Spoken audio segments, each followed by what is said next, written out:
எல்லோருக்கும் வணக்கம் வணக்கம். ரொம்ப சந்தோஷமா இருக்கு இந்த வரவேற்பை பார்க்க. இன்னும் சீக்கிரமா போன ஷோக்கே வந்திருக்கணும். நாங்க தூத்துக்குடியில இருந்து கிளம்பி வர வழியில அப்படியே அதே பிரச்சனைகள்னால எல்லா இடத்துலையும் நின்று போட்டோ எடுத்து வந்து சேர்றதுக்கு ஒரு ஷோவே முடிஞ்சிருச்சு. பட் இருந்தாலும் ரொம்ப சந்தோஷமா இருக்கு. நல்ல வரவேற்பு பெற்றுட்டு இருக்கு பிடி சார். இப்பதான் அண்ணன் பேசினார், எங்க கூட அண்ணன் தான் டிஸ்ட்ரிபியூட்டர்.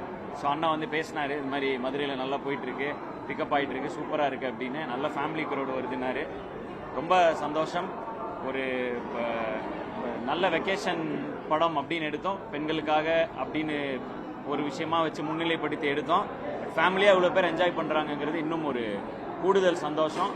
படம் பார்க்காதவங்க கண்டிப்பாக தியேட்டரில் படத்தை பாருங்கள், பார்த்து என்ஜாய் பண்ணுங்கள். இன்னும் ரெண்டு வாரம் லீவ் இருக்குன்னு நினைக்கிறேன். 2 வாரம் லீவ் இருக்குது. ஸோ ஸ்கூல் ரீஓப்பன் ஆகிறதுக்கு முன்னாடி தனியாக பார்க்காதீங்க, ஃபேமிலியை கூப்பிட்டு பாருங்கள். ஏன்னா இது எல்லாரும் சேர்ந்து பார்க்க வேண்டிய படம். டைரக்டர் ஏதாவது வணக்கம், இப்படி வந்துருங்க, கொஞ்சம் லவுடா. கொஞ்சம் லவுடா. வணக்கம், நான் கார்த்திக் வேணுகோபாலன், டைரக்டர், பிடி சார் படத்தோட டைரக்டர். அதான் இப்போ கேட்டுட்டு இருந்தோம், ரிப்போர்ட்ஸ்லாம் எப்படி இருக்கு அப்படின்னு கேட்டுருந்தோம். டே பை டே இப்போ நேற்றுக்கு இன்னைக்கு இன்னும் நல்லா போயிட்டு இருக்கு, டாக்கா சூப்பராக பரவிட்டு இருக்கு அப்படின்னு சொன்னார். ரொம்ப சந்தோஷமா இருக்கு. மதுரையில் முன்னாடியே ஃபோன் கால்ஸ் எல்லாம் வந்துட்டு இருந்துச்சு, சூப்பராக ரிசீவ் பண்ணுறாங்க. தேட்டரில் ரெஸ்பான்ஸாகவும் ரொம்ப நல்லா இருக்குன்னு சொல்கிறாங்க.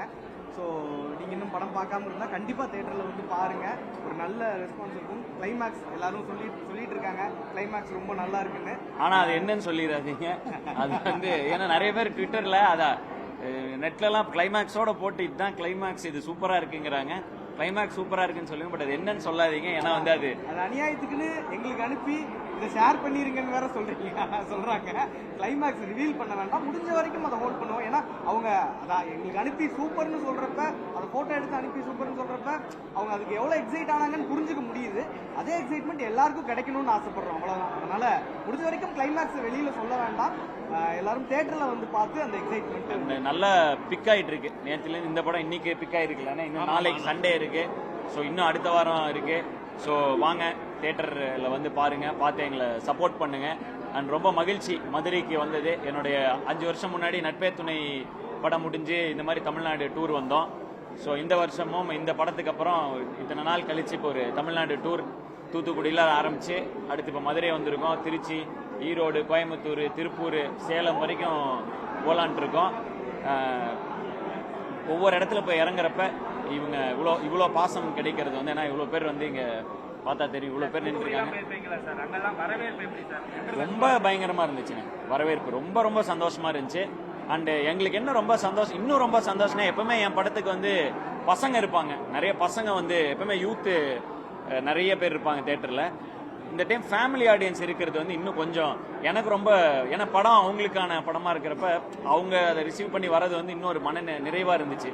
சரி, எல்லாருக்கும் போய் சேர வேண்டிய கண்டென்ட்டுங்கிறப்ப அது சரியா சேருதுங்கிறப்ப அது இன்னொரு எக்ஸ்ட்ரா திருப்தி ஏற்படுத்துதுண்ணே. இப்போ பெரும்பாலும் இந்த ஒகேஷன், இந்த விடுமுறை நாட்களில் நிறைய தமிழ் படங்கள் வராமல் வேற டப்பிங் படங்கள் தான் நிறைய வந்தது. இதுக்கு என்ன காரணம்? இப்போ தெரியலண்ணே, அந்தந்த படத்தோட ரிலீஸ் முடிச்சு வர டைமாக கூட இருக்கலாம். எங்களுது கரெக்டாக வெக்கேஷனுக்குள்ளே வரணுங்கிறது எங்கள் ஆசை. ஸோ பார்த்தீங்கன்னா போன 10 நாள் முன்னாடி தான் நாங்கள் டேட்டே போட்டோம். ஏன்னா எங்களுக்கு இது வெக்கேஷன் ஃபேமிலியோ பார்த்தா இது கரெக்டாக இருக்கும்னு நாங்கள் நம்பினோம். ஸோ படம் ரிலீஸ் ஆகி அப்படியே அந்த ஃப்ளோலேயே ப்ரொமோட் பண்ணிட்டு இருக்கோம். எங்களுக்கு நாள் பத்தலை, கிட்டத்தட்ட ப்ரொமோட் பண்ணுறதுக்கு நாள் பத்தலை.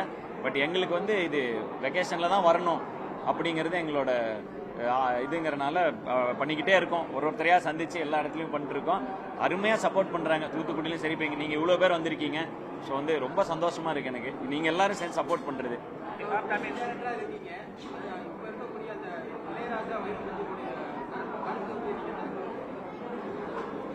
எதுவும் சொல்ல வரலண்ணே, அது அவங்கவுங்களோட இதுண்ணே. நான் ரொம்ப வயசுல சின்னவன், அவங்க ரொம்ப ஜாம்பவான்கள்.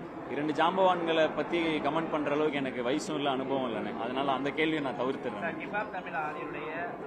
அடுத்த படம் என்ன படம்? ஆக்ஷன் படமா இருக்குமா அல்லது காதல் படமா இருக்குமா? அண்ணே பெரிய படமா இருக்கும்ண்ணே. இது வரைக்கும் நான் பண்ண என் கரியர்ல பண்ண படங்கள்லயே அளவுல ரொம்ப பெரிய படமா இருக்கும். அதை என்னால் இப்ப சொல்ல முடியாது. பட் நான் அந்த படத்துக்கு ரொம்ப எக்ஸைட்டடா இருக்கேன். அது கிட்டத்தட்ட என்னோட ஒரு கனவு ப்ராஜெக்ட்னே சொல்லலாம். அது அவ்வளோ பெரிய ஒரு விஷயமா. எப்படி நாங்கள் மீசை முருகளை இண்டிபெண்டா சேர்ந்து பசங்கள்லாம் சேர்ந்து ஆரம்பிச்சோமோ அதே மாதிரி பசங்கள்லாம் திரும்ப சேர்ந்து ஒரு பெரிய படம் எடுக்கலாம்னு சொல்லி இறங்கியிருக்கோம். அந்த படம் அடுத்து இந்த படத்தோடைய சக்ஸஸ் முடிச்சு எல்லாம் முடிஞ்ச உடனே அந்த படத்தோட அறிவிப்போட வந்துருவோம். அதுவும் வந்துடும், சீக்கிரம் வந்துடும் அந்த படமும்.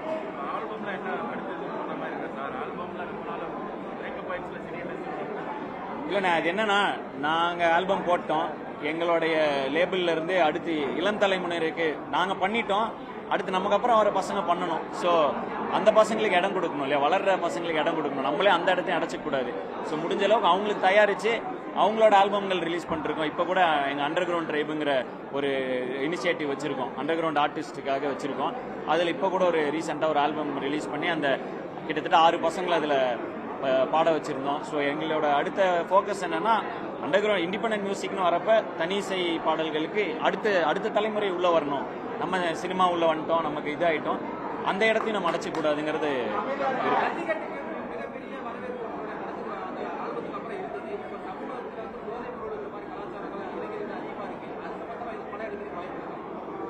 ஒவ்வொரு கருத்தா சொல்லிட்டு வரானே. இப்ப எங்களுக்கு வந்து இந்த கருத்து ரொம்ப சொல்லணும்னு என்னோட பர்சனல் ஆசையா இருந்துச்சு. அருமையான ஒரு ஸ்கிரிப்ட் அவர் கொண்டு வரப்ப இதை பண்ணியே ஆகணுங்கிற ஒரு இதுல பண்ணோம். இன்னைக்கு இப்ப வெளில அந்த பப்ளிக் ரிவ்யூவா அந்த இது வைக்கிறப்ப மக்கள் வந்து சொல்றப்ப, அதுவும் பெண்கள் வந்து அப்படி ஒரு விஷயங்கள் சொல்லிட்டு போறப்ப என்ன கொஞ்சம் கிளைமேக்ஸும் சேர்த்து சொல்லிடுறாங்க, அது மட்டும் கொஞ்சம் இதா இருக்கு. பட் மற்றபடி அது சொல்லிட்டு போறப்ப ஓகே. இது அடுத்து தொடர்ந்து ஹிப்ஹாப் தமிழ் ஆரம்ப காலகட்டத்திலிருந்தே இந்த மாதிரி இப்போ கலையோடு சேர்ந்து சமூகத்தின் வெளிப்பாடா நிறைய என்னென்ன பிரச்சனைகள் நாங்கள் நினைக்கிறோமோ அதை பற்றிய குரல் எழுப்பிட்டே தான் இருந்திருக்கோம். இந்த படத்தில் ஒரு விஷயம் சொல்லியிருக்கோம், தொடர்ந்து அடுத்த படங்களையும் சொல்லணும். கடந்த 4-5 வருடமா இளைஞர்களோட நீங்கள் பயணிச்சு பாருங்க, ரசிகர் மன்றங்கள் அந்த மாதிரி ஏதாவது? அண்ணா, இது நான் வந்து பண்ணக்கூடாதுன்னு சொன்னேனே, ரசிகர் மன்றங்கள் வேண்டாம், அது எதுக்கு அப்படின்னா, ஒரு 5 வருஷமா நான் வந்து இது ரசிகர் மன்றத்தை எதுவுமே ரெஜிஸ்டர் பண்ணக்கூடாது அப்படியே இருந்தேன்.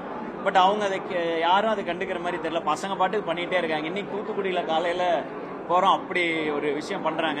சரி, அவங்க சந்தோஷத்துக்கு ஓகே, பட் இதை முறைப்படுத்தி நடத்தணுங்கிறது ஆசை.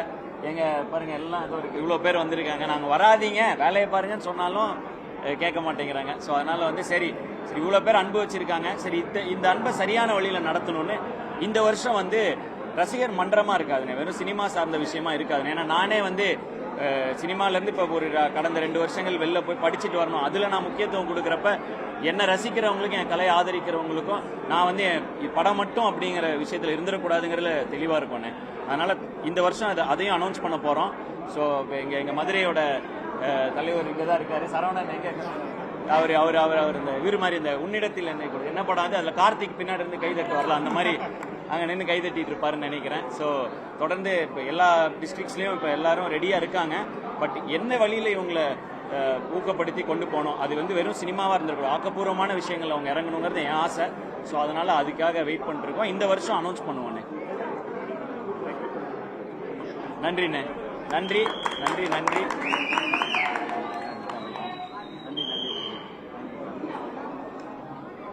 தேங்க்யூ. உங்க அன்புக்கு நன்றி. மதுரை என்னைக்குமே வந்து எனக்கு ஒரு சிறப்பான, மதுரை என்னைக்குமே எனக்கு ஒரு ஸ்பெஷல் இடம் தான். மதுரைன்னு சொன்னா என்னுடைய ஆரம்ப காலகட்டத்திலிருந்து கோயம்புத்தூர்ல பிறந்தாலும் நிறைய பேர் நான் மதுரையை அவங்க சொந்த ஊருன்னு கேட்குற அளவுக்கு மதுரையிலே தான் இருந்திருக்கேன்.